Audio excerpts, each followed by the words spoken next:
Hey, welcome to Old Ass Movie Reviews. I'm Scott with Dave. I'm going to go And over here. we're going to talk about season 3 of Star Trek Picard. Wow, what a final send-off. Oh, folks, spoilers abound. This will probably air much later than it is, and you should have seen it by now. But yeah, full-on spoilers here about season 3 of Picard, and it's what I found to be a nice farewell to the next generation crew, but also the sproutings of a potential new series. Yeah. With the way it ended. It worked the way they did it. It worked really well. So folks, if you've watched it, you know who the big enemy is, and it's been foreshadowed from the first season that we were going to deal with the Borg again. And holy crap, did we? But Dave, I just want to look something up real quick as we talk. First off, I liked Picard season 3. I really did. Yeah. I still have a problem with the swearing. They didn't swear nearly as much in this one as they normally did. It seemed almost non-existent. It was almost completely gone at this point, but they still did. And it's like, okay, I'll give you that. I'm getting kind of used to it. They had a character in this one, Shaw, Captain Shaw of the Titan. It was the Titan. Yeah. And initially, what happens in the series is Picard is packing. He's packing up. He's getting ready to move to, I think, a Romulan run planet or like a Romulan planet of some sort with his Romulan girlfriend, which I'm going to come back to because I have problems here. But that's and he gets called away because, of course, he's needed and no one else can do it but Picard. And he calls Riker. He gets a hold of Riker. So Riker comes in because Riker's having problems of his own and Riker's trying to run away from his problems. Picard's retiring. Riker's got no ship, but he's still, I think, a captain. He's not an admiral yet either, right? He's a captain, but he's like semi-retired. Doesn't have a ship, but they're both trying to bluff their way on to the Titan. They're trying to get an inspection or something. Yeah, they're trying to get a ship to go to these coordinates that they're told to go to, and the captain of the Titan's not having anything to do with it. Shaw's just like, I know who you guys are. You guys are troublemakers. And then when 7 of 9 tries to correct him and say, hey, look, they might need some help, he's like, you're my first officer. And he calls her, I forgot what her real name is. Hansen. He's calling her Hansen, which I think is supposed to be her real name. Is that right? Or is that a name? Her real name, Annika Hansen, is her real human name. Her real human, okay. Before assimilation, yeah. So she doesn't appreciate it because he's doing it almost as an insult to her. Which when you freaking first meet Shaw, you're like, you son of a, you're just, you don't get it.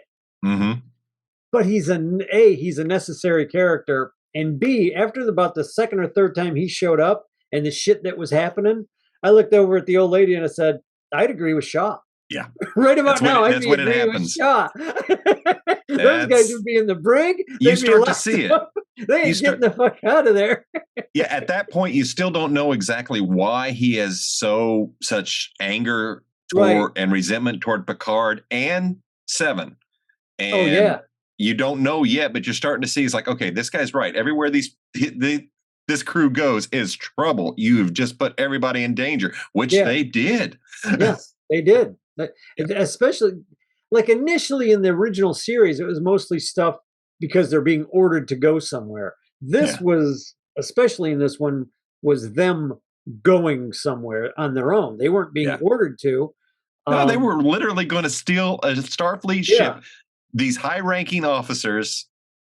Because they needed to. They needed to. And it's a great story for that part. And then you have, can never remember her name. The woman that's actually playing the main villain, Plummer. Oh, Amanda Plummer. Oh Amanda my Plummer God. plays Vatic. Vatic. Yeah. I love Amanda Plummer in anything, but this, she was just amazingly insane. Dude. The only thing, in my opinion, the only thing that would have made her character even better was if she would have been a Klingon because of her dad being in the Forgotten Country. Or, Undiscovered. Undiscovered Country. Yeah. That would have been the only thing that would have made her character even better. But short of that, she plays insane, and she's got problems of her own. Like this is a villain that you actually start feeling sorry for too. Like when you start finding out what happened to her. That's what I was going to mention. When she first came on the screen, I was like, "Oh my God, look at this! Yeah. This is an actor who just understood the assignment, and she brought so much to this character. She's so insane, and here's one little thing that they did. It's so far in the future, and she's smoking a damn cigarette. Yeah, it's so out of place. And it's so insane to think at that time. And that's why it is just one little thing that they added some flavor to her. And it worked. She, when she's communicating with the Borg Queen. Right. And you can see it's the Borg Queen, right? Before you know it's the Borg Queen, all you see is the fear that Vatic has of this creature talking to her. And I'm thinking, I'm scared of Vatic. And Vatic's scared of this. What could this be? Right. And as such... I can't sing Amanda Plummer's praise high enough in this series. Yeah, because up until she gets the first communication, you don't know that there's anybody else really in charge. You think she's the main bad guy. And she's just brutal. Like she's just freaking brutal evil. A lot of people were complaining about the way that Worf was in this. And I don't know why, because I don't either. This was like the most badass Worf that you've seen. It's the natural progression. And he still had that humorous side to him without trying to be humorous. And the thing that got me the most was when he introduces himself. Raffi is back. So she's undercover. She's trying to find out who the people are that stole this weapon, and it was a wormhole device of a sort. Portal device, that could move something from one spot to another. And they basically, whoever has this weapon has crushed a Federation outpost. Yeah, I think. It was an academy. I thought it was. Yeah, some kind of academy or post. Anyway, so Raffi's trying to figure out what's going on. And she's talking to somebody on the computer, but it's all typing. It's all like she's talking to the computer and she's reading what they're saying back to her. And come to find out, it's the handler that she has is Worf. Well, she's ignored his advice. She's gone to this planet. She's trying to find out who the person is that stole the device. And she winds up taking the drug that she's been off of for a long time to prove that she's not an agent, which was a bad mistake. So this Ferengi warlord is going to kill her with some, bad guys coming in.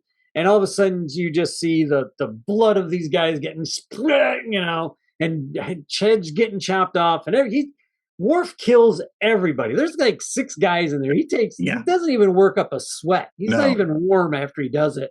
He picks her up over his shoulder. He walks out. Everybody just basically spreads, moves out of the way. This Klingon just came and kicked some major ass. He walks through his ship, and he's badass looking. I mean, he does, man. He's got the white hair all pulled back. Michael Dorn is amazing. But he introduces himself, and he goes through like 5 minutes of his introduction. I'm the House of Moog, son of on and on. Bartok, the killer of blah blah blah, Slayer, Bane to the Duras sisters, and he just goes on. And then Raffi is sitting there looking at him like, what? And he's like, would you like a cup of tea? And she's like, what? What? Like she's cannot figure out what the hell's going on. So I think she attacks him at that point. He just slaps the shit out of her. He just, flings her around like she's Yeah. nothing. But the whole point is, I kept hearing that. Oh, he's what is he? He's when you don't want to fight. Pacifist. Yeah, he's a pacifist. He's a pacifist. And that was the biggest complaint that people were saying. Oh, Worf's a pacifist in this one. It doesn't make any sense. And I'm like, he just killed more guys as a pacifist than he did in 7 seasons of The Next Generation and all the seasons that he was on Deep Space Nine. He killed more guys in one movie or in one season, one episode, for that matter. Yeah. But he explains the pacifism. He does, yeah. Of like being a pacifist isn't not being violent when he's you just not seeking it out. He's not glorifying. You're just not looking for it. Yeah, not being violent just to be violent. Yeah, you have. If you're provoked, you defend yourself. If you're provoked, you defend your friends and family. You don't just let people do whatever the hell they want. And I was like, that's a perfect example of what I think a pacifist should be. Like, you don't look for trouble, but you better be ready for it. And that's what made him such a badass in here. Because I mean, they made a point of showing that basically he was finding his zen, his center. He was becoming this to me is a natural progression of a warrior like that. He is now balanced. I like how he's teaching Raffi. He takes Raffi under his wing. Oh, their chemistry together. Sure. Michelle Hurd and Michael Dorn, man, they work so well together. Yeah, and they were like perfectly matched. Like if she was ever going to leave 7, she'd go to Worf. Yeah. I like the main gangster. Turns out to be a Vulcan. Yeah, I didn't really see that coming, but when it happened, I was like, I can see it. And then he gives his explanation. Well, if you have good and bad, you have to have somebody in between. That's logical. And he makes Raffi, because he's captured Raffi and Worf. Yeah, and he has him fight to the death. You think she stabbed him, and I'm like, there's no way Worf is going to go out like that. I know. I was like, even if he was sacrificing himself, Yeah. But it made sense that that's what he was training her for. He was basically showing her how to do something. Yep. So he wouldn't die. So if she did stab him, when she stabs him, he doesn't die. Stab him. And what's funny is he's basically, this Romulan is going to kill her anyway, even after she supposedly kills Worf. And he's like, oh, you're just pathetic. I didn't see you killing the Klingon, but no big deal. And then all of the lights start going out, and all you hear is people going, off screen and in the dark. And the Klingon or the Romulan or the Vulcan gangster starts like looking around, and all of a sudden Worf is right behind him with a knife to his throat. Yeah. And what does he say? He's like, "Oh, you won't kill me. You're not gonna kill me, you defenseless man." Blah blah blah. And Worf's like, "I'm losing a lot of blood. I'm running out of time, and I've got no time for your nonsense," or something like that. And Raffi says something, "You better tell him, because you got a bleeding Klingon on your neck." And the guy just gives up everything. Yep. He just he spills the beans on everything, man. Yeah. It's logical not to die. It's a good version of Worf, and that's one of the things this series managed to do. It brought everybody back. All the main cast back, and they've all changed, but they're all the same. And one thing that stayed the same is their family. The loyalty to one another. When you see them all together, and I think it's Counselor Troy at one point says, "I've never been so happy to see so many wrinkles." Yeah, yeah, exactly. And they're all old, but they're all. It's just a beautiful moment. If you watch this back in the 80s and 90s, and you grew to know these this crew and the movies, seeing it all come back together on the Enterprise D is dude. I was smiling from ear to ear when that happened. I couldn't figure out why they didn't steal that ship sooner. I know, because because early on they mentioned that they're all the ships are being slaved together. And I'm like, well, that's freaking Cylon tech. Why the hell are you using Cylon tech? It's a bad idea. Dude, I was like, this has got Battlestar Galactica written all over it. It's so Battlestar Galactica. Yeah. But I was thinking, like, why the hell aren't you guys stealing an old ship? A ship that doesn't have that tech on That's what I thought they were going to do early on when they stole the cloaking device. I thought they were just going to take the Klingon bird of prey, a far superior vessel is what, or great taste or whatever Worf said. He always has these great one-liners that, for like Klingons, because he's always got a good day to die. But I liked the introduction of the Doctor, Dr. Crusher, when she shows up. I think she's the first one on screen. I think she's the first one in episode 1 that you see, and she just blasting the shit out of people left and right. This is a side of Beverly that we've never seen. Yeah, her ship is under attack. They're basically pirate doctors. They're going and helping people that nobody's supposed to go help, like the Federation, out of Federation space, so they don't go help anybody. Yeah. And she's like, well, that's not what the Federation's for. We're supposed to be helping people. So they are. Her and her son go and help people, but they've been getting chased for a long time. I think when Riker and Picard first meet the son, it's funny how Riker reacts. Riker knows exactly who the kid is right away. Yeah, he does. The Doctor's in stasis because she's been wounded. I'm going to jump forward a little bit back to where they finally meet up with Geordi at the moon base. I forgot what the moon base was, but it's the museum. It's a big museum with all the Geordi's the curator of all these ships. Anything to do with these guys, man. He already knows their trouble. He's already gotten all the reports that if they show up, he's supposed to report them. And he's like, just get out of my life. I used to follow you because of this and follow you because of that. He's trying to talk his daughter out of not going with him. And the daughter's trying to protect his kids. Yeah. And that's one daughter's the bottom line. No, I'm going. These are my family. I trust these people. So lo and behold, Geordi winds up joining up with him because Geordi's like, I can't leave my kid alone with you guys. You're going to get her killed. So he goes with him. Who else is next? The next one they meet is Data. Yeah. Oh, man. They break into this ultra high-tech science division for the Federation. And the way they get it is they get this reader that they steal from the Vulcan gangster. And as soon as this three-dimensional figure shows up from the old Sherlock Holmes Moriarty shows up. I knew basically what was going on. I was like, okay. Data is the security system. Data is their security system. They've downloaded Data. They somehow managed to get Data, but they also got Lore, and then they got the other B4 the last one. the last one that I don't remember what his name was because he lasted for all of 30 seconds on television or in a movie. But it's all three of their consciousnesses put together. They don't want to turn Data on all the way because Lore could take over.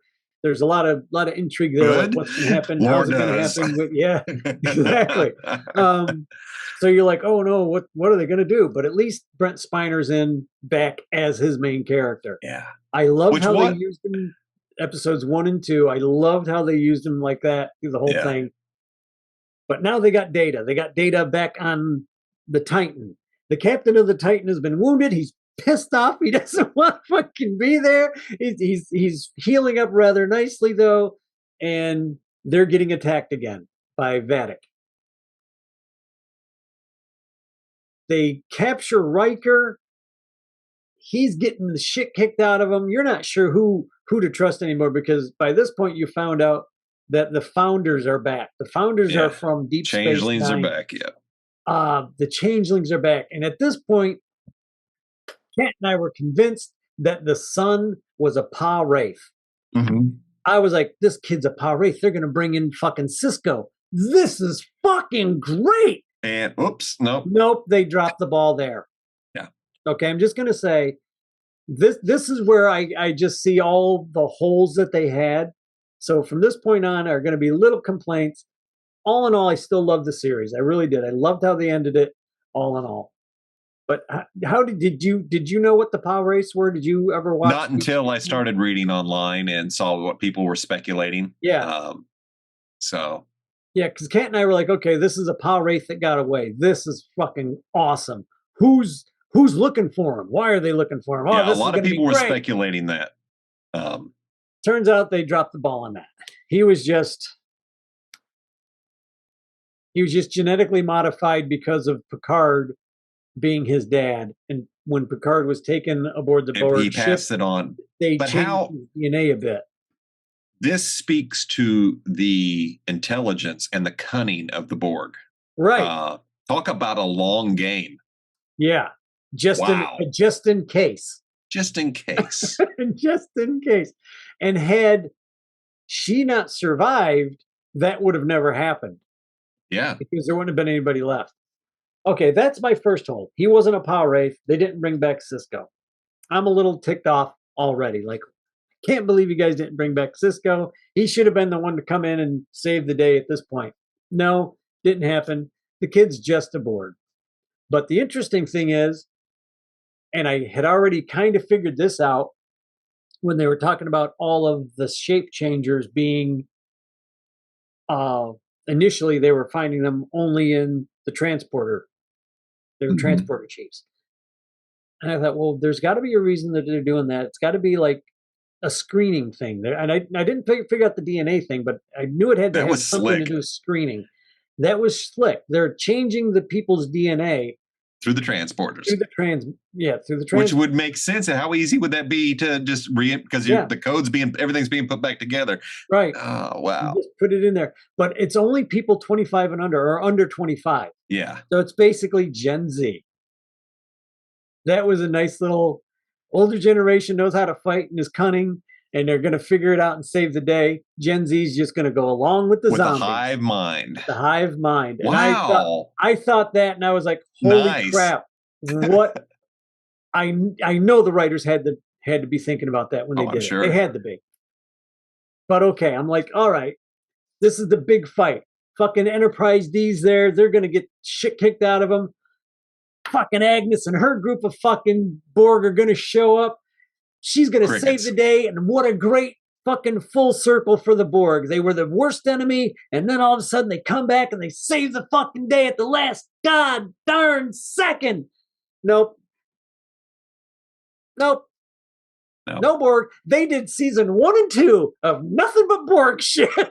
And now Agnes becoming a gosh darn Borg queen. And nope. No Agnes. No Agnes. Let me talk about my biggest. Let me mention my biggest miss. I was expecting Janeway to show up and send the Queen to hell one more time. There you go. But you know what? Admiral Janeway. There's your perfect thing. Agnes's ship flying in, Janeway on that ship with Agnes because she had to fly out to go get her. Geez, that's complicated. It's not that complicated. She'd just be on the ship and say, I had to go get her. No. What's complicated is I would suspect Janeway, even though she understands, it'd be hard to cozy up to a Borg. It would be, but if you got to save the universe. Yeah, and I mean, she's already wiped out the Borg Queen once. Yeah. So she knows how to do it if Agnes steps out of line. Yeah. But I'm just like thinking to myself, this was a big miss for me. That was the biggest miss of all for me, was you've built up. The last episode of season 2 is Agnes and the Borg becoming part of the Federation. And I was like, oh my God, this is great. Now you're telling me that the Borg are bad guys again? And so where's Agnes at with her Borg people? They told you that you had the worst threat of the universe coming your way. So she knew this other Borg queen was bad. There's a meme. There's a meme going around that shows Agnes as the Borg queen. You know, it's like my phone was damaged or whatever. I've got 600,000 voicemails. What's up, guys? Yeah, I took a nap for a couple of days. What's going on? Yeah, what's up? Oh my God, that's funny. Yeah, that like to me that was just like why would you not? That I know that was weird to me. I'm sure there's some reasons. Been a huge battle. I mean, that could have been a monstrous battle. That would Yeah. have been nice. But I have some speculation. I see all of these as missed points, and I think it's clear that we're fans of the Star Trek right, franchise, and of course right, this is stuff that we want to see is some more fan service, and yeah. I have to applaud Terry Matalas for what he did as showrunner for this. Oh yeah, The yeah. amount of fan service in this and the amount of details in the background on the screens on All the the shelves, callbacks. Yeah. there is so much love for Star Trek from Terry Matalas that I mean you Mhm. can't help but appreciate it. And yeah, I would have Yeah. loved to have seen all of that, but what I think happened is he wanted to get the story was Picard actually Mhm. saved his son, and this Yeah. became a story of a father making a connection and Mhm. one that he missed out on. And I found it very touching, and Yeah. I, And I I I do agree liked with it. that. Yeah. Yeah. Yeah. So it was. I'm sorry. Go ahead. I dig the series. I thought it was done really Yeah. good, but we have to talk about the end credit scene. Before we talk, now are you talking about the very last one, or are you Yes, talking about the the very one right last before scene. that where they're sitting around the table? Okay, let That me one's talk about them important sitting too. around the table real All quick. right, let's do it. Them sitting around the table and they're playing poker. They've been drinking all night. We saved the universe again! Yay! And they're getting drunk and they're playing poker and they're having a good time. Who was missing? Picard's fucking girlfriend wife. Oh yeah, that She one's should weird to have me. been there. That was weird to me. She should have. Why was she not with him? She was part of the fucking Secret Service of the I fucking know. Romulans. If I'm going to have anybody at my back helping me, it's going to be one of them. Yeah. She loved him. She was not going to backfire on this guy. She did. She Yeah. should have been part of that storyline the whole fucking time. It would have been great timing to have her and Crusher meet. Yeah. Like at some point, Crusher's like talking about her It would feelings make for some Picard, and nice all of a sudden, tension. yeah, and she then all of a sudden the Romulan lady walks in, and it would have been like, oh damn, I didn't realize you. Oh, Yeah. oops, kind of I'm thing. with And you there. that to me would have been good. I think they just missed that, but Yeah. they totally missed it for her not being there with Jean Luc I and the I agree. crew. I would have liked to have seen that. I would have liked to have seen that. Because Riker definitely knew her. Yeah. And I'm going to take a wild guess and say that Worf would have at least known of her because of his position in Yeah. Section 31. It was a weird miss, and I haven't looked up the details, but it could come down as far as something as simple as scheduling conflicts when they were planning this out, Yeah, and yeah. it's possible. That just But seemed like I think really it's a missed awkward for. opportunity. Yeah, Yeah, but I you go agree. ahead now. I just had to point out that one. Those are Oh, like the two absolutely. big things. Yeah. No Agnes Borg Queen with her ship, and the missing girlfriend. And I'm like, Laris, I think is her name. yeah, who would do that? I know that I was just odd to saved the me. universe, baby. Let's go have sex. We have Romulan sex, Romulan ale, and Romulan pointy ear sex. I'm just guessing. Yeah. Picard, I mean, he's he's still a robot. He's still a robot in the same sense that Data is still a robot. Before we get to the very end, though, I do want to talk about how jealous I am of actors like Brent Spiner who get to grab a role and play multiple roles within that Yeah. in multiple levels. And he did such a phenomenal job of showing the fight between Data and Lore. Oh man. And he switches between those. I mean, yes, he's done this character Yeah. forever. He is Data. So that's what's great about having all of these characters here. That's who they are. It's them. Yeah. But Yeah. let me bounce back just real quick to the Okay, go ahead. the card table scene. Terry Matalas had said that he set up the cameras and they ran them for 45 minutes and just let them play cards and ad lib. No shit. So that scene is them really just having a good time, and that's why it works Then so just well. the end of the show. That's freaking cool. I would like love that. to see their conversation for 45 minutes. I hope that makes it to a Blu-ray. I'd like to Man, watch that. it'd be nice. Yeah, I would watch that. Absolutely. 45-minute special card game Yeah. Yeah. He just let him go. in full And that Trek was gear. great. And this is, I sing the showrunner's praise quite a bit because hearing his story amazed me. He was a PA on Voyager, and Yeah, I heard that. he's I heard running. that. I forgot about it. Yeah, He's a damn showrunner, director, writer. did a good job. Did a He great really job. did. I'm glad they tapped him for it.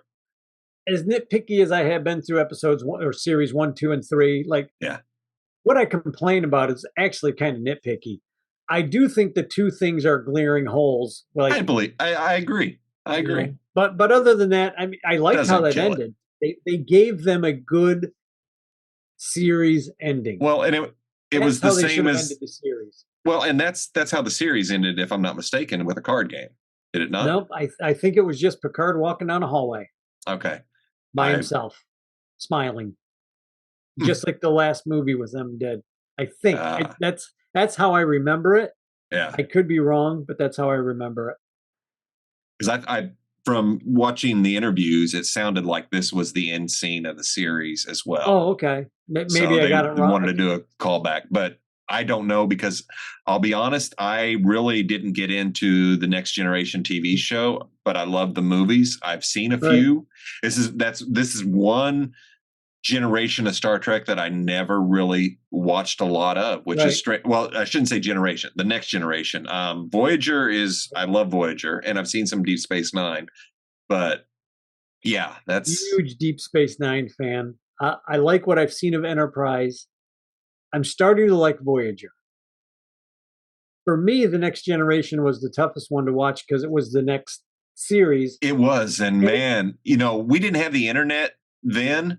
But the hate that you would hear and the articles you would read in the newspaper are no different than now. How dare they destroy our series? It's exactly. Yeah. It started getting good for me. I hate to say this, but after Roddenberry died, people started taking chances with storytelling. Mm-hmm. Number one. Number two, when Worf got his long hair and started being BA, the series upped the ante quite a bit because all of a sudden you had a Klingon acting like a freaking Klingon. You know what I mean? You did. Federation, he was raised by humans, but he's still going to be a Klingon. He still has that inner thing that he wants to prove that he's a Klingon. And I thought that worked well. Yep. But yeah, go ahead and hit us with it's Q. It's Q. Q shows up. God bless John Delancey. And I just wanted to scream in joy and anger. Yep. Both. I had so much mixed emotions. And I just love that Jack calls him out like, what? You were sick or whatever. And this is what's cool. To me, it just shows that what Q did in his weird ass twisted mind, I'm going to put everybody through hell to save my friend. My friend's got trauma, so I'm going to traumatize the entire universe so I can fix his trauma. Yeah, so I can fix him because it made it all okay. We fixed you. You're okay now. Q is nuts. I'm sorry. Q is freaking nuts. And I love seeing it. I'm good with it. What I wanted to see in that moment was Jack punch Q right in the mouth. And Q look at him and go, nobody but Cisco's ever punched me. Yeah. And Jack has no idea who Cisco is. But that would have been like the only second time that he's ever been punched. I'm going to have to go find that episode. I got to watch that episode. Oh, yeah, you'll like that episode. That's a good one. Yeah, because he starts giving Cisco shit, and Cisco just fucking knocks someone. It's great. The only guy to punch Q. But yeah, I like that. Like I almost wasn't expecting it until you said you got to hold on for the end credits. And I was like, oh, that's got to be Q coming back. I don't know how, I don't know when, but he's got to be coming back. I think in our talking you had mentioned that before. I bet you Q's involved. Yeah. And there's no way Q was really sick, and yeah. You were right. He may just up leveled up. So, folks, thanks for joining us today's episode on season 3 of Picard. I hope you like Star Trek as much as we do. If not, we've got other episodes out there to check out our movies or shows that we talk about. So hit the like, hit the subscribe, hit the share. Tell your friend, tell your mama. We'll see you next week. Yo, mama. Cheers.